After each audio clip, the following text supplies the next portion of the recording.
силердин көйгөйүңөрдү угуп, өзүбүздүн максаттарыбызды айтып, мындайча айтканда, ийип отуруп түз кеңешип алалы деп келдик. Мамлекеттик салык кызматынын төрагасы Алмамбет Шыкмаматов алгач тармактагы санариптештирүүнүн артыкчылыктары, ишкерлер менен салык кызматкерлеринин ортосундагы мамилени жөнөкөйлөштүрүү аракеттери тууралуу маалымат берди.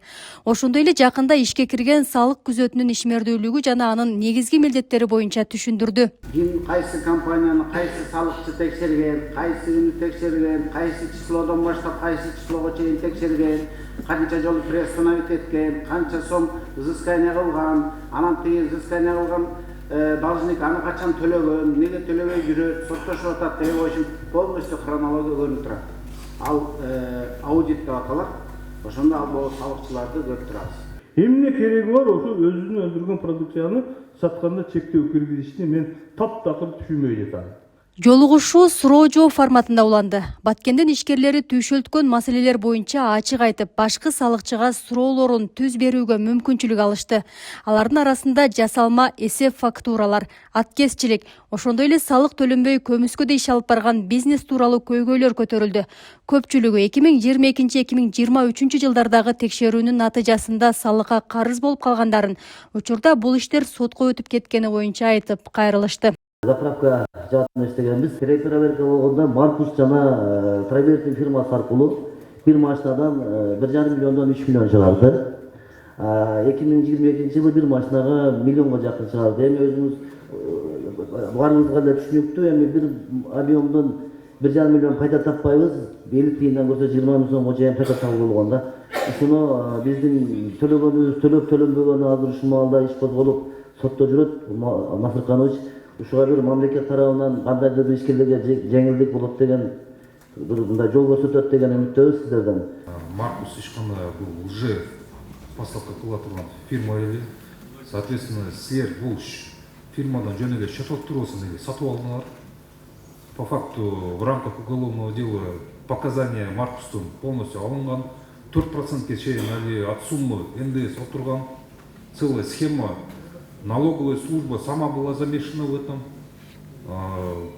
Порядка где-то 4-5 налоговик деле камалып кеткен. Ал боюнча суракка деле жүрүшүп.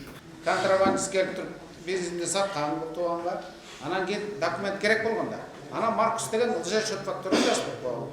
Бизден цифровой форматтан көрүп койгонбуз, анан пеня, штраф, санкция. Отуруп түшүндүк болду. Ошондой эле бирдиктүү салык кызматындагы салык төлөө маселеси боюнча да суроолор болду. Мамдын чыккан токтомуу приказу бар экен, единый налог боюнча. Акыркы жылдары счетный палата келтирип бизден кайтарып алды. Биз төлөгөнбүз, баары мыйзамдуу. Бирок баягы сметага кошулганда бул косвенный налог деген сыяктуу ошондой маанидеги токтомуу бар экен. Ишкерлерден азыр 60% счетный палата кайтарып атат. Бул НДС катары налог эмес, бул башка тармактагы налог деп айтат да. Биз азыр сметага түзгөндө 6%дан жазып беребиз да. Курулушта жаатындагы компаниялар. Мен сурасам, алар счетниктердин позициясын колдоп койду. Туура? Ошондо. Азыр ошол счетниктердин силердин Минэкономдас берген катты помощниктин алды. Баш Бишкекке барганда мага ыргытат. Мен Минэкономдун ошо Асыкуловду чакырып туруп сүйлөшөбүз. Анан азыр мен эчтеке деп вообще айта албайм. Биз эми билермандар чогулуп алып акылдашып, ошол жерден бизнестин пайдасына чечип бергенде аракет кылабыз. Өтө жакшы болду да. Ошол эле маселе мага экспорт. Вычеттен чыгарганда?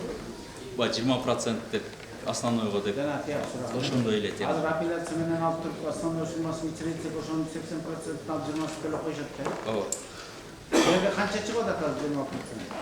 70 миллион чыгат. 70 миллион? 70 миллион. Апелляция жасап. Апелляция ошону закуптун актарын беребиз деп тапшырып болот. Ошону бачылат. Апелляция. 70 миллион чыгып атат. Сатканыңарды чынын айткыңарчы канча деп 7 миллиард болдуңарбы? Онча сатканыбыз жок да, өзү немеден сагам. Жок, сатканын сурап атат абар. Апелляция жазганда өзүңдүн эле проблемаңды чечип албай, бул акчаларды кел деп. Керек болсо могу ошону толтуралар бар да. Чогултуп каяктан төлөйт 70 миллион? 100 фирмадан, 100 аш. Отаңгы. Бул бүтүнкө миллиард.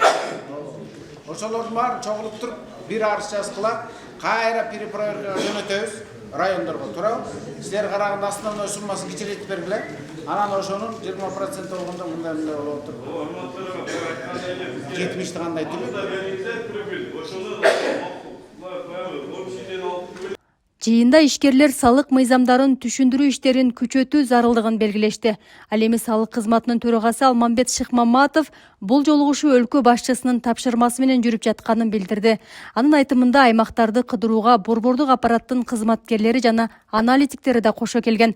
Алар жерлердеги бизнес өкүлдөрү менен түздөн-түз жолугуп, көптөн бери чечилбей келе жаткан көйгөйлөрдү угуп, жеринде колдоо жана кеңеш беришет. Эң негизгиси бул бизнеске түшүндүрүү иштери керек. Жаңы мыйзам эрежелерин жөнөкөйлөтүп түшүндүрүш керек.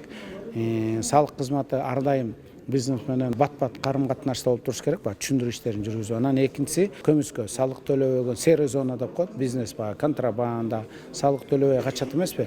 Ошолор качпаш үчүн аларга мыйзамда каралган бардык жеңилдиктерди, шарттарды түзүп бериш керек. Ошондо булар өздөрү айтып атат. Канчалык эреже оор болсо, биз ошончолук оокат кылыш үчүн баягы көмүскөгө кетебиз. Канчалык эреже жеңил болсо, биз деле ушул салыгыбызды төлөп, адал оокат кылганга мындай кызыктарбыз дегендей пикирлер болуп атат да. Ошондуктан биз бир жылда бир киргизилет салык кодексин өзгөртүүчү. Ошол келерки ушул жылкы салык кодексин өзгөртүүлөрдө дагы кандай маселелерди карашыбыз керек, кандай жеңилдиктерди беришибиз керек, тескерисинче кандай тартиптерди орнотушубуз керек, эрежелерди, ушул көйгөйлөрдү жазып алдык. Эми ошол көйгөйлөрдү чечиш үчүн биз азыр эрежелерди мыйзам аркылуу аныкташыбыз керек. Жолугушуунун жыйынтыгында ишкерлер тарабынан айтылган айрым сунуштар менен маселелерди дагы тереңирээк талкуулоо үчүн борбор калаада кошумча жолугушуу өткөрүү пландалды. Миңгүл Көчөрова, Абдрашид Саттаров, жаңылыктар. Бизнес